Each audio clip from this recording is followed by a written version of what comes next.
Well, hello, everybody, and welcome to the Art Money Success Podcast. I'm your hostess, Maria Brophy, and today we're going to talk about how to get art collectors and keep them for life. Now, Drew and I have sold over $3 million in Drew Brophy's artwork paintings, and we did this over the course of 20 years.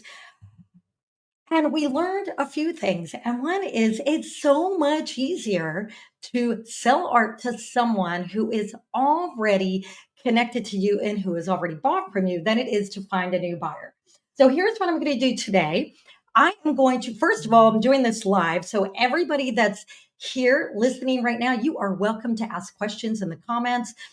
And by the way, while you're at your keyboard, let me know in the comments right now where you are in the world right now. Okay, and the next thing is I'm bringing on one of my favorite guests, my good friend Oliver Hojas, who's joining us from Sofia, Bulgaria. And I'm going to bring him on in just a minute. But I love having Oliver on because we both sell a lot of art and we do it from two totally different perspectives. I'm old school because I'm a lot older than him, and he's new school. Has several art collectors who have bought between $20,000 and $40,000 in art from him. And Oliver doesn't even have a website. And so this is why I love to exchange notes with him. And how we're going to do this today is we are going to just have a conversation, and you all are going to be flies on the wall. You get to listen in as Oliver and I exchange notes on how we have our own way of getting art collectors and keeping them. So, with that, I'm going to bring Oliver on right now. Hi, Oliver. Hello, hello. Great to be here. Excited to talk about one of my favorite topics. Yeah, I know you and I love talking about this. Well, yeah. because we both love to sell art. We both love to build things. And Mhm. the other thing you and I both love to do is we love to share and teach what we've learned. And most artists are not willing to do that, and that's fine. There's no shame with that. But I get a lot of joy in helping other people.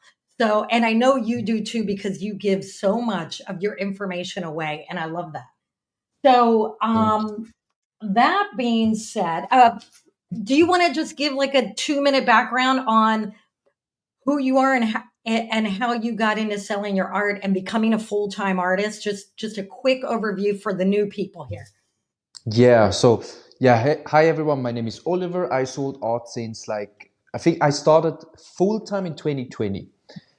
And I've tried setting out for a long time, but it never really worked. I really struggled, especially also with the information, how to do it. I was like very confused. I always wanted to do it, but I didn't take the big step because I didn't believe it's possible. But in 2020, something shifted in my mind. Like I started really owning that I'm an artist and I became proud of it. And then I started just doing whatever it takes, figuring out how it works, especially selling online.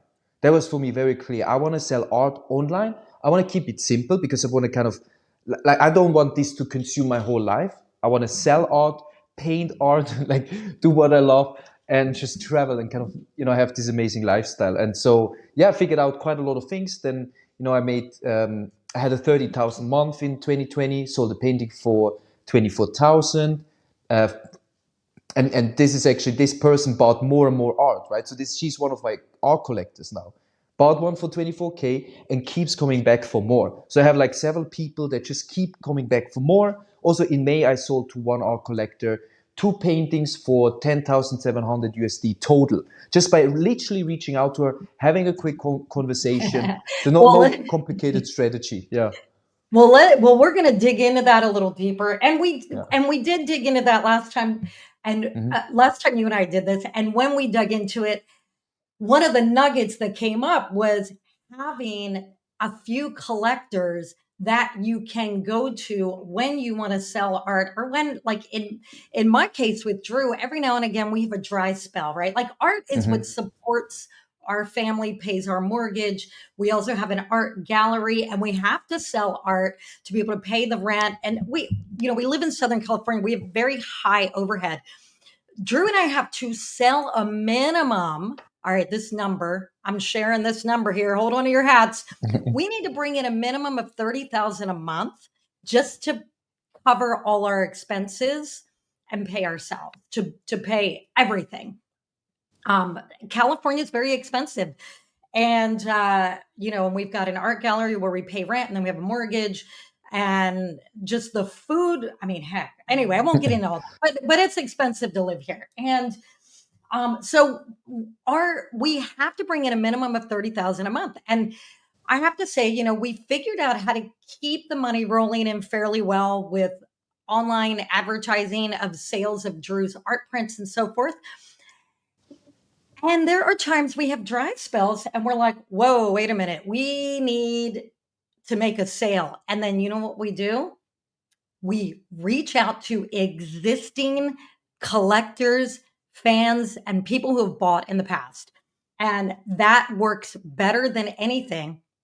So that's Mhm. that's why this is so important. And I want to state something that you said to me earlier, Oliver, before we came on here. And you said, all you need as an artist is just a few loyal art collectors to be able to do this. So why don't I bounce the ball back to you and you talk a little bit about that, and then we'll go into how to get those loyal art collectors. But do you mind expanding upon Mhm. that? Yeah, sure. Yeah, I mean, if you think of you need to run the numbers, right? You need to figure out how much do you need per month. So like Maria knows her number, and then you can focus on it. That's the first thing. Most artists, they don't even know their number. Like how much do they actually need to bring in from their art to be a full-time artist, right? And most of us, we start kind of small, right? We don't wanna. I mean, it depends who you are. Like some of us, we are like big dreamers and we pick a super big number already. But most maybe feel a bit more comfortable with a smaller number, like a number that will be able where you're able to live from it and not starve. Let's say, right? You have extra money as well, so you live actually pretty well. Let's just say for everyone the number is different, but let's say it's 5,000, right? You Because I read think my that's mind. That's exactly, yeah. I literally wrote that down on my piece of paper, because that's the average dollar amount that most artists that I work with in our mastermind tell me they need to make or Mhm. do make. Yes. So continue. Sorry. Exactly. And I think it's also a number that seems doable, right? For many, like 10,000 seems already super high, and then you get stressed out. So, yeah, 5,000 is a good number. So, if you, again, there are so many ways, right? That's also why I love talking to Maria, because I have like my own way. I just kept it simple social media, but Maria has so many ways of how to get to that number, right? Because there are really a lot of different ways to do that. But let's say you just focus on art collectors and they spend, let's just say they spend 5,000, yeah, per, what would be realistic, let's say? Like, let's say you have 10 art collectors, okay? And maybe each of them spends, or let's say 12 for the sake of making sense with the number. 12 art Okay. collectors, they spend 5,000 each, and there would be like 60,000 per year, right? Just like an example, and that's too. It for many might seem high, but it could also be maybe they buy two pieces for 2.5, or the numbers could vary. But for me, they spend quite a lot, right? These are collectors that keep coming back, and these are my best art collectors because they know my prices and they know what they need to pay to have another artwork, right? Yeah. But Did you want to say something? Yeah. they don't always come back. It's more like you have to bring them back. Yeah. Yeah. So, Yeah. Absolutely. and if I could jump in with just an example, there's Mhm. a local guy here where I live in San Clemente, California, where I remember the first time I met him. His name's Tim, and he brought his young teenage son. This was like 12 years ago. And Drew and we were in a very small space in an area of town that everybody calls the surf ghetto because you're surrounded by all the surfboard factories. And that was where our old painting studio was. And Tim came to a little event that we had where we invited the public to come, and we had a bunch of Drew's old paintings that we had released for sale. And we had them priced very low because back then that was what we had to do. Um, I think that was after the crash of 2009. Anyway, it doesn't matter. But Tim came and he bought one painting. And I remember the painting that he bought, and I hate to say it, it was one of my least favorite paintings that Drew ever did, but he loved this painting. So he bought it. When he bought it, when anybody buys anything, I get their email, their phone number, and their address. Even if I don't need their address, I get it. Okay. And Mm-hmm. I get all their contact info, and I have a spreadsheet, and their name goes on the spreadsheet with their phone number, email, address, and what they bought and when they bought it.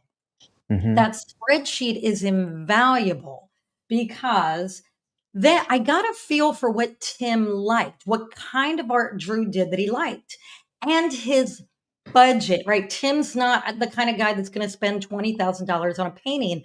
At least he wasn't back then. Back then, his limit was like $800. Mm-hmm. Well, over the years, whenever we would have a painting that we were going to release, or I would pull an old painting out that wasn't selling, or that we had forgotten about, it was like in the warehouse, I would reach out to Tim and I'd say, "Hey, we have this painting we think you'll love," because I already knew what he liked because I had asked him, right? Now, he didn't always buy, but I would say 2 out of the 4 times I would ask him, he would buy. And because he's local, I would deliver to his house, which he loved. And he's become a friend over the years. Now, all these years later, his income is a lot higher than it used to be. He doesn't have kids at home anymore, so he's got a lot more income. And now, the last painting he bought from us, it was like $8,000. That was a huge jump from what he had first bought at $800 many, many years ago. Mm. Yeah. How can you already go into question? Because now I'm curious, like how did you explain that that your prices are more expensive? Oh, well, we raise Drew's prices every year. Mm-hmm. Now, the only exception to that was after the big crash of 2008, we went through several years of being very hungry because I mean, that's a whole nother hour we could talk about how we survived that and what the struggles were. So that was the exception. But since then, since the economy recovered, even now, people say we're in an economic collapse and blah, blah, blah. I raised Drew's prices again back in January. He doesn't take a painting commission. Really, his painting commissions start at $15,000 now. They start Mm-hmm. at 15,000. Now, we'll make a few exceptions to that depending on different things, but in general, 15,000. And as a matter of fact, even though we have a commercial client that we've done work with since 2016. Hadn't worked with them for 5 years. They just came back and commissioned a few more pieces, and I'm super excited. We got a $75,000 deal Wow. with that. And so the point of it is that we gradually raise the prices. So you raise your prices as you get better at your craft, right? Mm-hmm. You can't be a new artist or not very good at what you do and raise your prices. So be realistic about that. But, Drew's been an artist his entire life. He's 50, how old is he? 54 years old. It's all he's ever done since he was a teenager is create art, even though he's Mm-hmm. self-taught, never had any instruction professionally. Um, it's all he's ever done. So he still keeps getting better and better. His art is better today than it was 5 years ago, remarkably better, like in 5 years. And so that happens for all artists that keep creating art. The other thing is if the demand of your art starts to go up, which is the idea, right? As you get better at marketing, as you build your collector base, you will sell more. That's your demand going up. And as Mm-hmm. your demand goes up, you can raise your prices. Now, don't raise your prices if you've only sold one piece of art. Don't go from 800 to 8,000. Like that's not unless you've got some magic wand and there's some incredible opportunity. I mean, there are exceptions to every rule, but really you have to do it gradually, you know? Mm-hmm. And by Yeah, I the way, I think. want to I want to just say thank you everybody who's on here. We have a lot of our Art Money Success Mastermind members on here. And for those of you who don't know, Oliver and I are co-founders of the Art Money Success Mastermind. And I love when our members show up because they ask the best questions and they leave the best comments because they are in our inner circle and they are highly motivated to grow. And so I just want to say hi to Renee and Andrew and Paula and Sheena and Kathy and Jillian in Myrtle Beach, who, by the way, I got to hang out with in live person last week. Thanks for meeting me at the smoothie shop, ladies. Yeah, we've got a lot of great people on here. Jill, and I mean, I know almost everybody on here, Rusty and Brett and Got Style Designs. And I want to welcome you all and also ask you to ask questions in the comments. No question is stupid. Isn't that what your teacher used to say? No question is a dumb question. Every question is valid. I want to hear questions.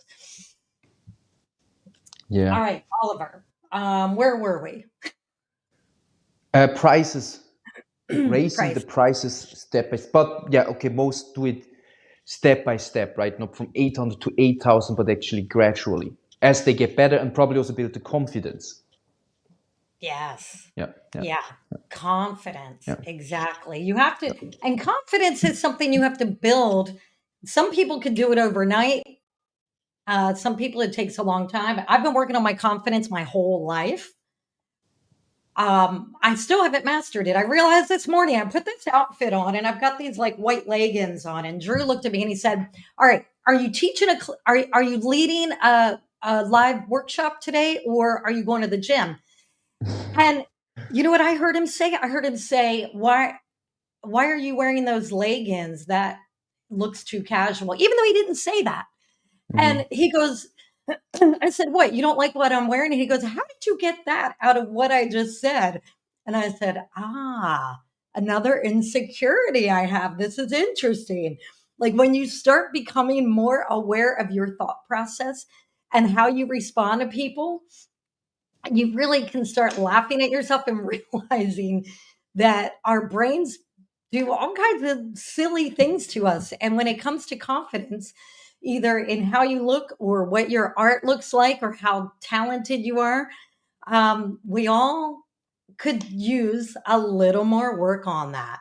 But the more confidence we have, the more art we can sell because it comes through in our conversations and our actions, Yeah, right?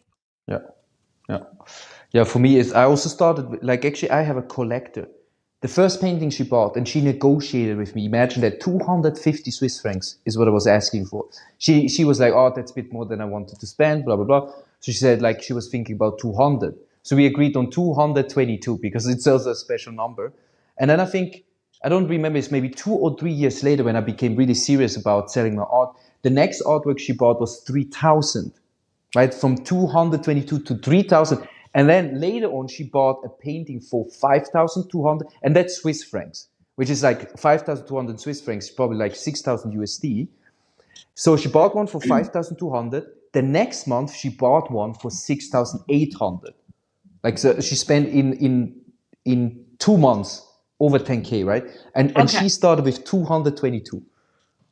All right. So I have a few questions. I want to break this Mm-hmm. down for the audience. Yeah. Okay. So what was the first year that she bought the first piece from you? What's her name, by the way? Or you can make up a name if you want, but just Monica is her name. okay. Yeah. So when did Monica buy her first piece from you? I think I think it was 2018. Okay, 2018, and it was like 222 Swiss francs. Yeah, All right, we'll just say exactly. 222. Hmm. Okay, and then when did she buy her second piece? And you said it was for 3,000. Yeah, that was in 2020, Okay, so two 2 years years later. later. Yeah. Okay, and then after that, what was the next one after that? I think that's not, I'm not 100% sure. It's either 1 year later or 2 years later. So either it's Okay, we'll just 2021 or say 2022. 20. All right, we're just going to say 2022. It doesn't really Okay. matter because what, and so what, how much was that she bought the third time she bought from you? How much So did the she spend? third, she bought two in 2 months, right? So there was 5,200 in 1 month. There was actually a commission, but then when she picked up the commission, she saw another one which she really loved, which was even more expensive.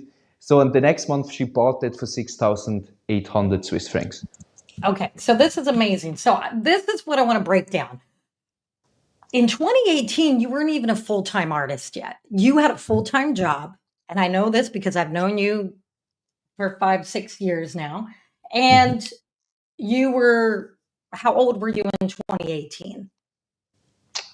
Oh, wait, I'm 30 now, so 2020, I was like 25, 23 roughly. Yeah, Oh my 23. god, so you were the age that my son is.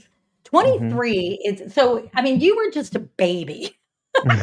Okay, you were just a baby in 2018, and so you sold this painting to Monica. How did Monica find your art? Because as long as I've known you, you've never had a website, so how did she find you? That's number 1. How did she find you? So yeah, that actually goes into one of my things of how I find art collectors and keep them, right? So I known her from, it's like how do you say it? You could say a mastermind. So it's like one of my mentors basically. Like I came from a very tough childhood, so I was always looking for how can I change me, like how can I think better, how can I feel better, because like life was quite tough for me for a while. So I found this mentor. She studied in India for 5 years. She was quite spiritual, and I loved everything she did. So I signed up. Like I spent, I think back then she was quite cheap in comparison to later. So I think I spent between 3,000 to 5,000 for, I believe it was a 3 months coaching thing. And it was with live events. And obviously I wasn't the only one. So she was one of these people. And we were, I think, one of the first people that joined that the coaching from my mentor. And so that's where I started building the relationship with her. And we stayed in contact, right? Because she had a community on Facebook. So we stayed in contact in Facebook. And when I started selling art, I started reaching out to the people that I know. That was the first thing that I did, right? First, I reached out to the people that I know. And she was one of them. And she actually happened to also love art. Okay, so there, for those of you listening that are what I like to call keyboard warriors, you never want to leave your home and you know who you are. You know who you are. Even if you're introverted. Look, I'm married to a very introverted artist, but he learned at a very young age he had to get out of his comfort zone and talk to people if he was ever going to be successful. He's still, he never changed. He's still introverted, but he still pushes himself out to talk to people because that's what it takes. So, unless you have thousands of dollars to spend on online advertising, you have to meet people in person. So, Oliver joined this group. The Mm-hmm. leader of a group, he spent money and Mm-hmm. to be a member of this group, met the lady who got to know the lady who led the group. And that's what led to this first sale, which then what led to the second sale, Monica bought another piece from you 2 years later. Now, Mm-hmm. you were no longer in her group 2 years later, right? No, that's actually, I worked for her for a while. So I kept Okay. seeing these people, but that's when I quit. Yeah. So she bought the painting after I quit. So, yeah. Okay. So, um, how did she, so how do you keep in touch with her? That's what I'm getting at. Mm-hmm. This is Mm-hmm. what I'm getting at. Mm-hmm. Once somebody buys from you, like I mentioned earlier, I keep a spreadsheet because Mm-hmm. it's the, and I've tried all kinds of online apps and things to contact Mm-hmm. contact, what do they call them? CRM, contact relation management things. And I still always go back to like a Google spreadsheet because that's the only thing that my little brain can like understand. But Mm-hmm. whatever works for you to keep track of people. But Oliver, how do you reach out to people that you haven't heard from in a while? Let's say a year or two's gone by. What's your method of reaching out to somebody who's bought from you before? Mm-hmm. Yeah, so there are different ways I'm doing it. Like I can share the story, like how it happened with her 2 years later. Um, I think it was just like through Facebook actually, because I was very active on Facebook. I mean, Facebook like still works today pretty well. And so I've been posting, especially in 2020, when I became more serious about my art and started selling more and more. That's when I started really like, I started posting quite a lot. And I just reached out to tons of people, literally everyone that I know. You know, not being shy, not holding myself back. Because I think this is the worst thing is like, if we're like, but I don't want to bother people. I'm afraid of what they say. Like the inner critic is like stopping us from reaching out to people. But that was the 2020 was when I was so serious about quitting my job because there was nothing else in my mind than quitting that job. It became a must. So of course, like just reaching out to people it was so much nicer than being stuck in the job, right? So that was the Yeah. thing for me. So I just reached out to every single, like every person I knew or didn't know, people that follow me on Facebook, and that's it. I just initiated contact and let me think how exactly she bought it. Somehow, I think I told people or showed them my artworks, and she then came actually to me to look at some of the artworks, and one of them she really really loved, So and she when, came to your physical location. yes, yeah. Okay. But you originally reached out to her like through a Well, messenger app. yeah, yeah. I was posting a lot. I mean, she saw my art. She followed me, right? So she saw the progress, and she's like, she found it really cool how I progressed and what are the new artworks that I painted, right? So, but I 100% like I could. I would never be able to make a living from art if I just wait for people to reach out to me. Right? If I would Yeah. just post and wait for Yeah. people to reach out to me, no, I would not be able to make a living. Uh, Look, I have an art gallery in San Clemente, California. It's a beautiful little space. I have a parking lot, which most businesses here in town don't. So I'm really Hmm. lucky. And if I relied on people just walking in, I would have been out Hmm. of business 10 years ago. Like, I'm not kidding. It's like we have to actively send out newsletters, contact artists, have live Hmm. art shows. And I noticed that every time Drew goes on I'm going to use the word luxury here kind of loosely, a luxury um, educational vacation. For example, he did a cruise in Croatia 8 years ago. I couldn't go because we had two kids at home. But Drew went. It was a professional speaker on the cruise named Nassim Harriman. All the people on it was a very intimate cruise, only like 38 people. But it was a luxury yacht. And everybody there that attended had money, Hmm. right? And they all also had in common a love for ancient cultures, which Drew loves. And a lot of his art, his sacred geometry art, is about that, right? So they went and visited the one of the world's largest pyramids, which is in Bosnia, that nobody even knows Oh. about. And they went inside the pyramid. Well, what came from that was a painting commission from a fellow cruiser that Drew got to know really well by being with him on the yacht for 7 days. And that one commission paid double the price that the cruise cost us. Wow. And Exactly. then we went to Egypt a year later, and we did with the same group of people, but it was a bigger group. And same thing, I got several art buyers out of that because we were in Egypt with them for 2 weeks, and you get to know people really well. Now, I'm not saying now I understand a lot of people can't go out and do this stuff. Look, these were bucket list trips for us, but you can join local groups, you can join Toastmasters, you can join, Oh my gosh, there's so many groups out there. Mm-hmm. Get on eventbrite.com and look for live events that you can attend where people, if your art is about, let's say your art is all about local landscapes, join a group of people that love that sort of thing, or go on a local tour, or volunteer to lead a tour of like something local, and that's how you meet people. And then Yeah. you just have to get out and meet people who are into the same thing that you're into, that is tied into your art.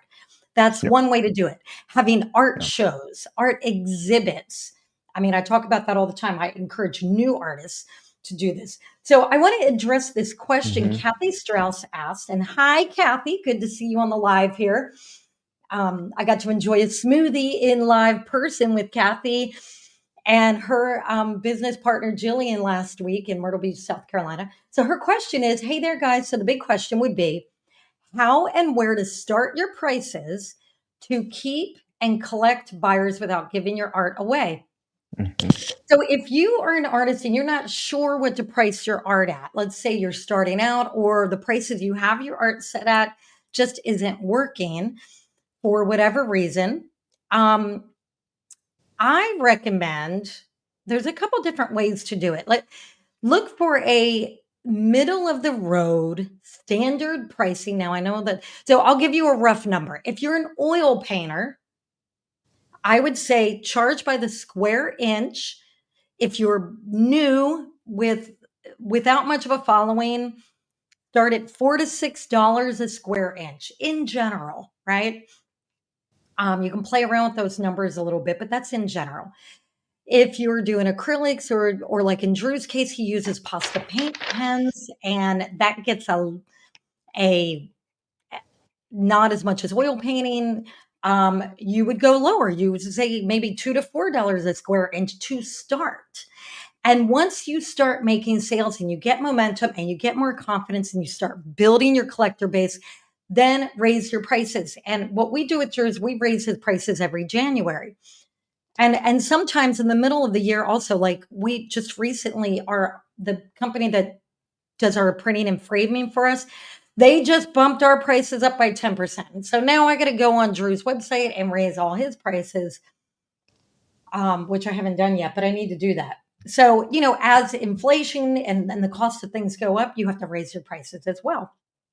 Yeah. But just Yeah. get started with something that feels Mm-hmm. comfortable. And I hope that helps. In my book, I have a whole chapter in my book, Art, Money, Success, that's dedicated to that topic. Let's see. Brett Deely asked, when you ship paintings, do you buy third party shipping insurance? That's a whole nother can of worms to open.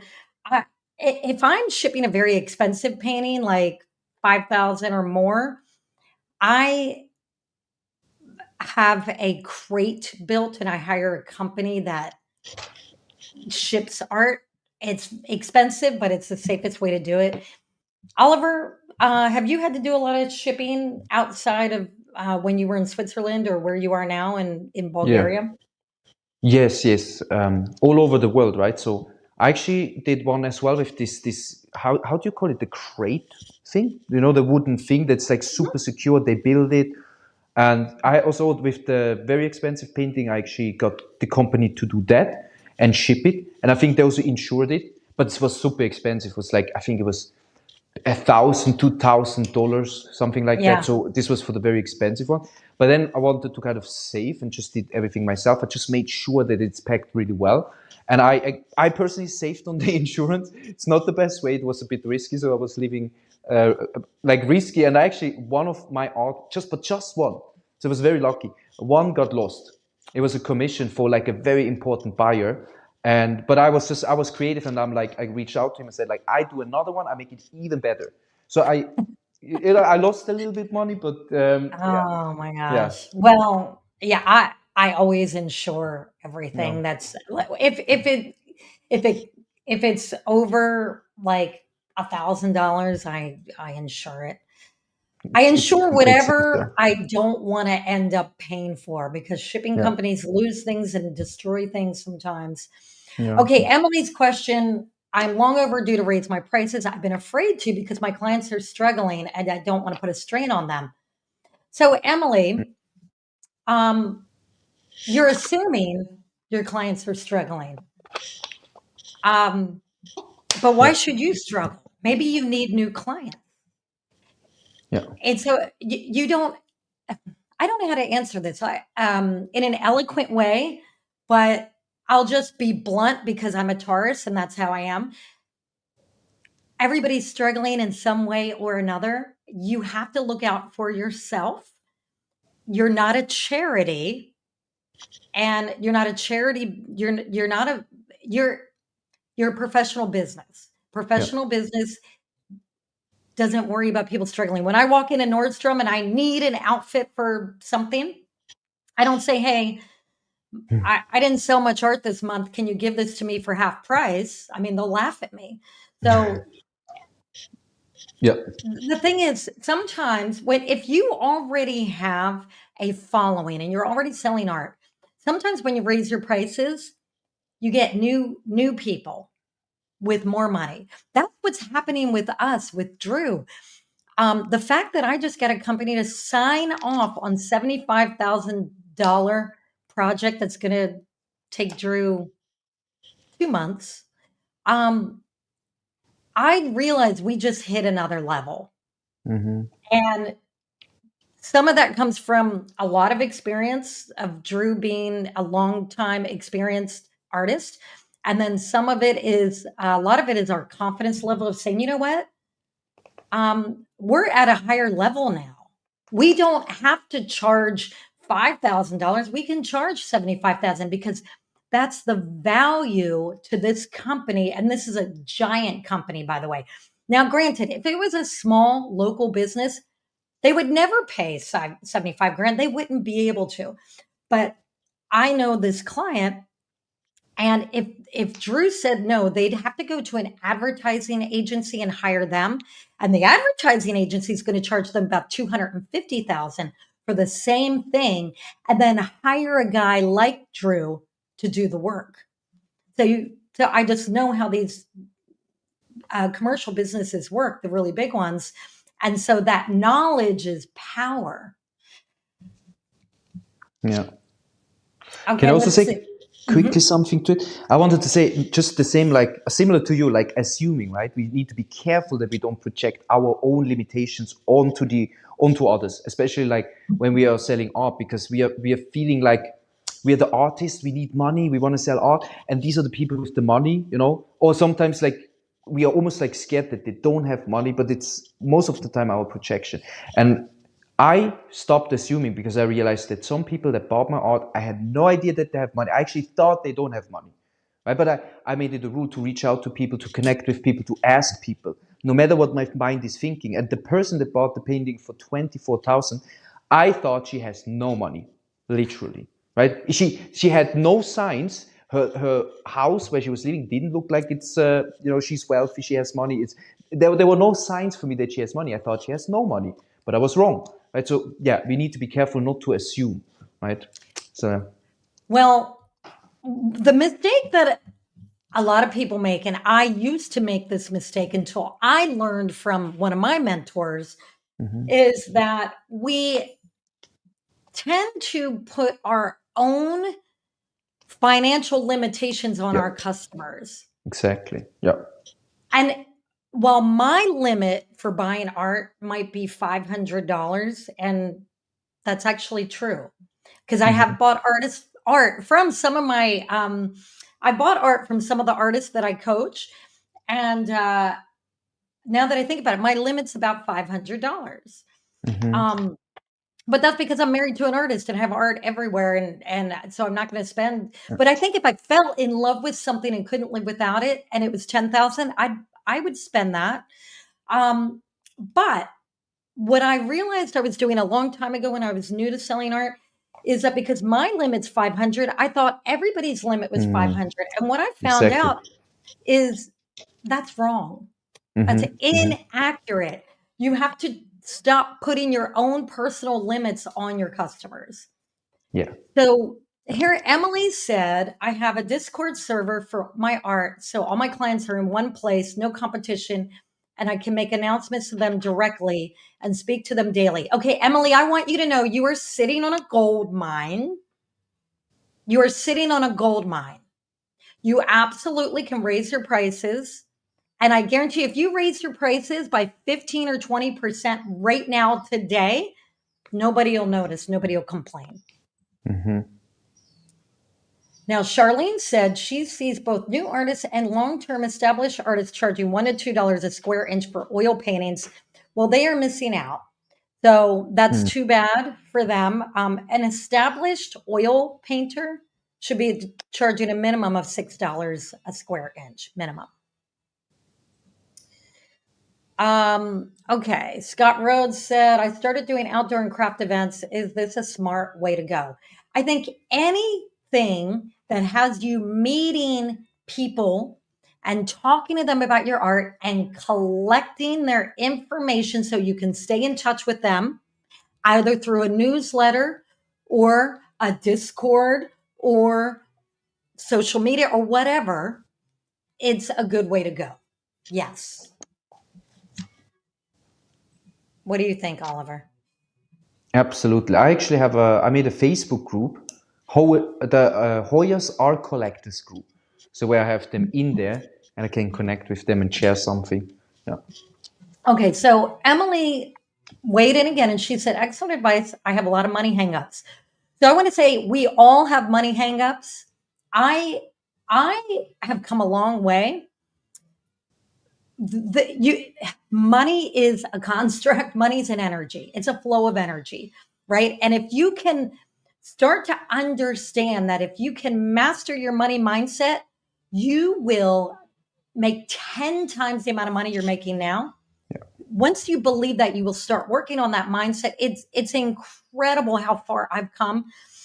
um Drew and I, just 10 years ago had no money in the bank, and we were selling art. We were doing it full time, but we didn't have any money in the bank. We had almost no retirement savings, and we were in debt. Now our house is like two more payments and our house is paid off.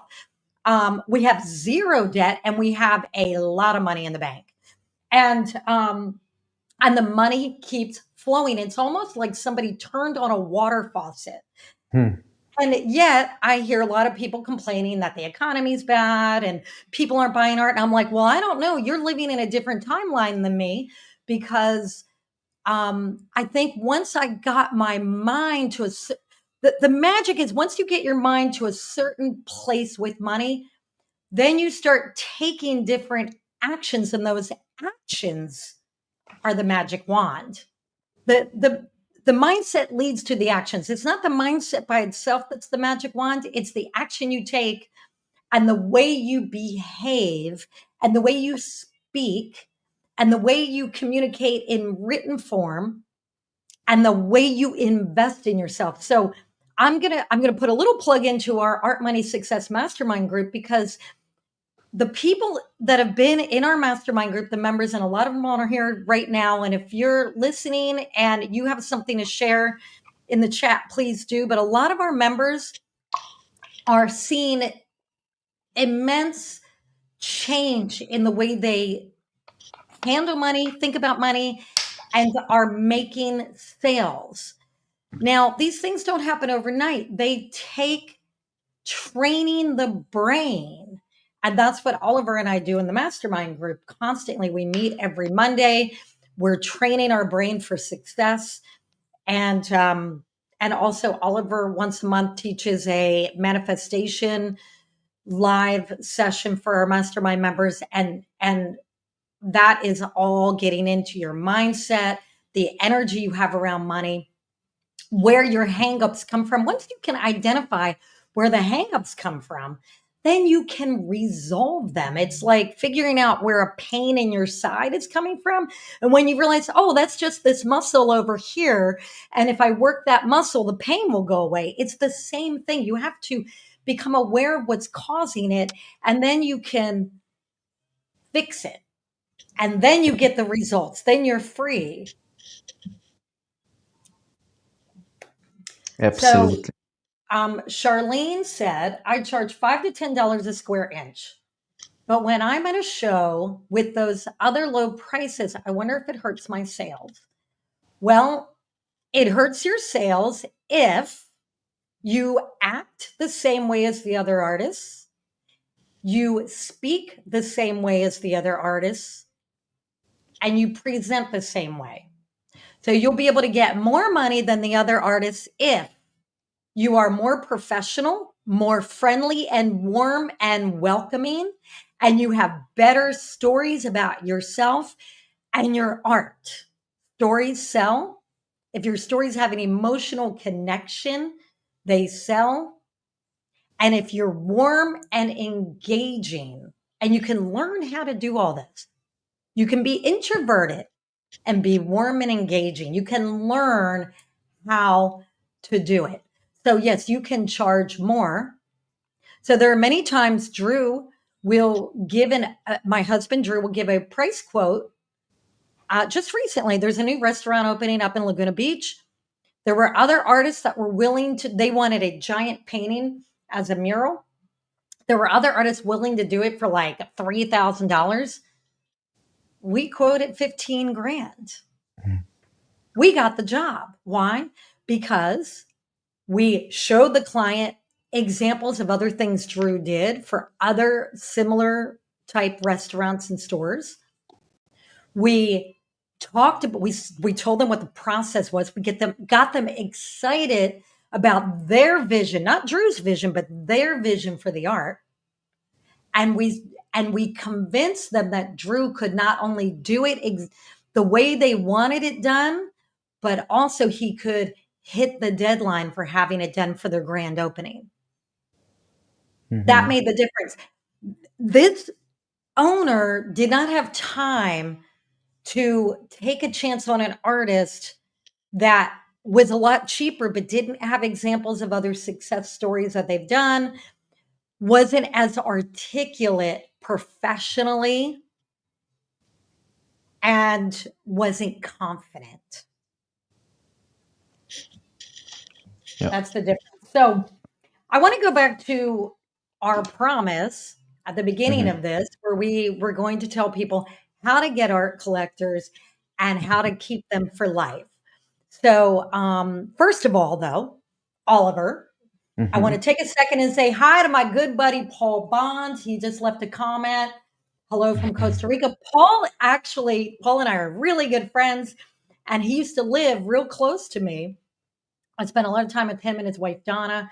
And they relocated Costa Rica a few years ago, and they live in the jungle now. And it's just so awesome to see you here, Paul.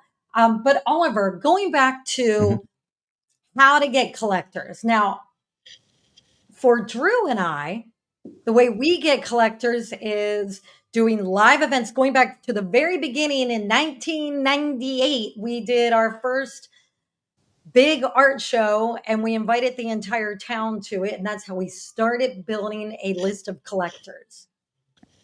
And then when social media came around, we started doing it through Facebook and Instagram, and we continue to do live events and social media. And now we spend between $2,000 and $3,000 a month on online advertising to get new people, and that's working for us. Oliver, what works for you?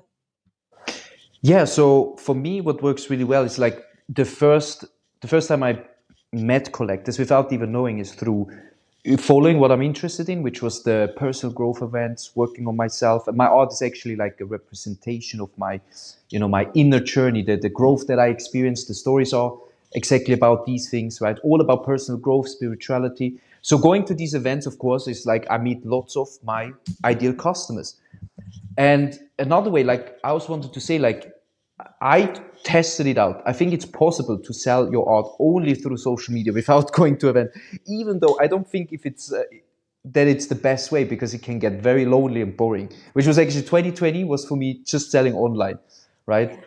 And I've done the same thing that I've done live, just on Facebook. So I joined Facebook groups, or even I paid for communities. Sometimes not even that much. I paid for one community 500, and then they had a monthly fee if you wanted to continue after 2 months, I believe, for like $50, right? That's completely fine. There are lots of people, and since I was really interested in that thing, I connected to these people, and I did the same thing, just like connecting to people. So I didn't meet them live because they were all around the world, but I met them on Zoom.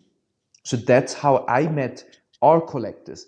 And I think there might be a misconception, or I heard this misconception, that art collectors are these people that walk around planet Earth that, they're looking for art to buy, right? They're like, I want art. And then you just need to find these people and they will buy your art. But for me, it was like very different. For me, it's like these are real people that they're not necessarily art collectors, but they become my art collectors because they connect to me as the artist. And I make the time to connect to them, right? Either live or through Zoom. And we build a relationship, and we're both interested in the same kind of things, especially like the spiritual personal growth part, right? So Yeah. that's how I met a lot of my collectors. Yeah. Well, and I want to let everybody know that's listening. I put a link in the comments to our mastermind, and in our mastermind, Oliver has an in-depth course on how he sells on social media. And I also offer to our mastermind members, my course, how to make money selling art at exhibiting your art, and how to do it outside of art galleries. Do it on your own so you keep more of the money. So check the link and check it out, and you'll get all the details if you click on that link I put in the comments. And I want to, we got a couple minutes left, so there's a few more things I want to hit. And let's see. One thing I want to, Rusty asked, what do you think about art selling websites like art storefronts? Well, I'll tell you what I think about art storefronts. I actually really love one of the main spokespersons for that. He's a great guy. I've talked to him. A few years ago, they offered me money to promote them to my audience. I have a pretty large artist audience. I don't promote anything that isn't good for you. This is why so many people trust me. And I will never break that trust. So I did my homework. I contacted a bunch of artists that do have art storefronts, and a couple of them are happy with it. Most of them, I'd say 8 out of 10, are very unhappy with it. And it's a huge investment. And look, if you're going to invest that much money, don't invest it there. Well, do your homework. That's what I'm going to say. You come to your own conclusion.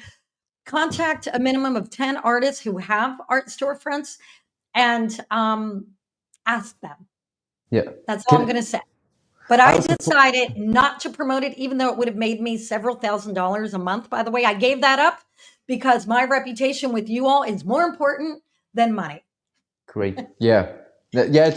I also quickly about that. I think it's almost like for some it might work, but I believe it's almost like selling the dream. Just have a beautiful website. We create this amazing website, and it sells the dream that your art is going to sell. But I never experienced, for maybe there are some artists out there, but most of the time, like having a website is not gonna do the sales. Like, how do you Yeah. get people on the website, right? So that's why I think it's just confusing for a lot of artists, right? I think for most artists, that shouldn't even be the focus. To have like this Well, perfect website. Yeah. I agree. However, Drew's website, once we got it dialed in with Shopify, which by the way, we did that just a few years ago, we went from 3,000 a month in sales on his website to 15 to 20,000 a month. So we consistently do 15 to 18,000 a month every month in sales on just his website, thanks to the way we have it set up with Shopify, which, by the way, I'm bringing my Shopify expert to our mastermind in a couple weeks, and he's going to share all the details on how we get the sales. I also do advertising, or we do advertising, and we invest money in advertising, and we invest between 2 and 3,000 a month, and that's what brings us between 15 and 20,000 a month in sales. And in the month of December, sometimes we'll do 30,000 a month on our Shopify website sales. So It really depends on what you're doing. If you're selling print as a business model, you should have a good website that has really good functions and features that make it easy for you to track where your sales are coming from. That's what I love about Shopify. Um, Can I ask so quickly, yeah, Maria? So like, but yeah, you have a great website, but you get people on the website with ads, right? Because like if you don't get people on the website, it's not just gonna sell out of nothing, right? So that was kind of the thinking. yes, Yeah, you have to get exactly. people there. Yeah. And the advertising was a game changer for us, but it was scary because you're like, you don't know if it's going to work. And it takes some time to figure it out. Our advertising, so last year, this same month last year, our ads got a 3% rate of, let's see, ROI, return on investment. This this year it's 7%. So we've more than doubled our return on investment because we finally figured out how to do ads. And Drew's now in charge. We had some other guy doing it. And I mean, he did the best job he could, but for whatever reason, it wasn't getting the results. Now, when Drew's in charge of the ads, we get the results. We, like when he's in charge of like the creative of the ads. So, So our it's girl like Debbie Schaefer asked about our mastermind group, and I put a link in there. Um, and our mastermind group, we meet live once a week and additional times during the month. I bring experts. So this month, I'm bringing an expert master oil painter.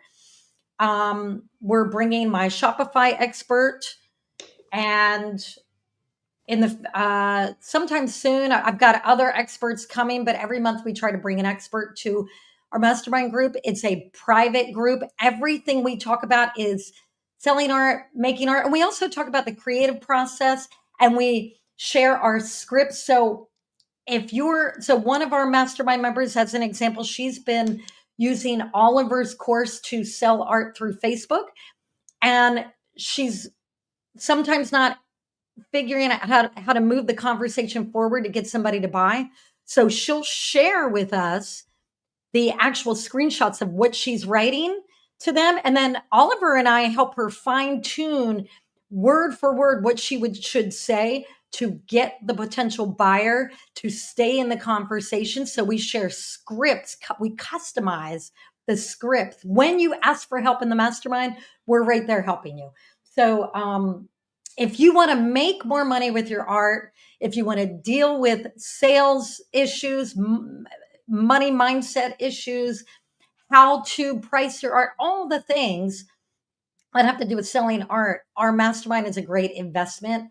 The people who stay in the group, especially beyond 3 months, are the ones that really see success, because success doesn't happen overnight. I'm sorry, we don't have a magic wand. You have to be consistent. You have to change the way you do things, and you have to practice, practice, practice. And Oliver, you have anything to add to that? no, that's exactly it. It's like it's like painting. You're practicing painting, right? You get better over time. So it's the same thing with learning business marketing, and we share everything in the mastermind. And you just need to, listen to these things, start implementing things step by step, and you will get better over time. And at one point, suddenly, you're making more and more money because you got better in these things, right? Yeah. Yeah. So Joshua, hi Joshua. I've known Joshua for years. Joshua asked, should I have a simple art blog or a monthly paid site? So if you're asking if you should charge people, if you have a raving fan base, you could possibly make that happen. Or if you have something of great value to offer every month, that a paid membership would be great. You have to just give a lot of value, and you have to reach a lot of people to keep that going. And that's a whole business model. That's a monthly paid site is a full-time job right there. So you have to ask yourself if you are willing to start a whole new business, because that's kind of what that is. Kathy asked, how do you promote the website? So Kathy, you are starting. So what I know about Kathy is because she's a member of our mastermind. She's opening a new art gallery in Myrtle Beach, South Carolina. It opens real soon, and I'm really excited for that, Kathy. So the way you can advertise and promote your website, first of all, is through social media. Instagram, Facebook, and you need to post 1 to 3 times a day, preferably 3 times a day. And you can post about, you can show behind the scenes of you getting ready for this grand opening. You can show some of the art that's going to be exhibited. You can talk about the art, tell the stories of the art. But if you want to take it to another level, you have to do a little bit of paid advertising. And I think Facebook and Instagram, and you can target, since you are a local business, you target people in the local area. That would be how you do it. But you have to experiment with advertising. It doesn't work great right away. It's there's quite the learning curve. And let's see. Shelley asked, Sophist versus Etsy. I don't know what Sophist is. Is that a website, or did you mean to write Shopify? I don't know what Sophist is. I think you meant to write Shopify. I'm not sure. Yeah. But Shopify versus Etsy, well, Etsy has its pros and cons. If you don't want to manage your own website, Etsy's a great way to go, especially if you're new. Especially if you're new out there, new to selling your art. And Emily said, I'm so bad at marketing and advertising. Okay, Emily, no, you're not. No, you're not. That is a limiting belief. Join our mastermind, Emily, and we will bust that. We will bust it so hard that when we're done with you, you'll come out and you'll say, gosh, I'm really good at marketing. Yeah. As a matter of fact, I want you to start practicing right now. I want you to say, you know what? I'm learning how to market. Yeah. Emily, you're already way ahead of most people. You've got a Discord group that buys from you. You're actually very good at marketing on Discord. And I want you to pat yourself on the back for that right now. Shelly says, I'm in. All right, Shelly. Yeah. Yeah. Yeah. Okay. So with that, we are 2 minutes past the hour. I want to thank you all for sticking with us this long. I think this is the biggest audience we've had live, Oliver. And I want to invite you all, whoever's listening to the replay, to hit the link in the description and check out our mastermind. It really is an amazing group, and Oliver and I run it, and we just love to help artists succeed because that's what we're here for. That's my purpose in life, is to help people. Oliver, and I know that, would you say that's your purpose in life also? Actually, yes, because that's been the thing that I enjoyed the most since ever. Like, even when I didn't sell out nothing, I always wanted to share what I learned. So it's like, I just have to do it, basically. That's why I'm sharing so much. So, yeah. And that's what I love about you, because you do it with such love in your heart. And I do too. I love artists. You know, nothing makes me more angry than an artist being taken advantage of. And that's why I like to empower artists. That's what drives me in life. So thank you all for being here. And with that, we are going to end this beautiful live stream, and we will see you all next time. Love ya. Mean it. Bye-bye. Love ya. Mean it. Bye. Bye-bye.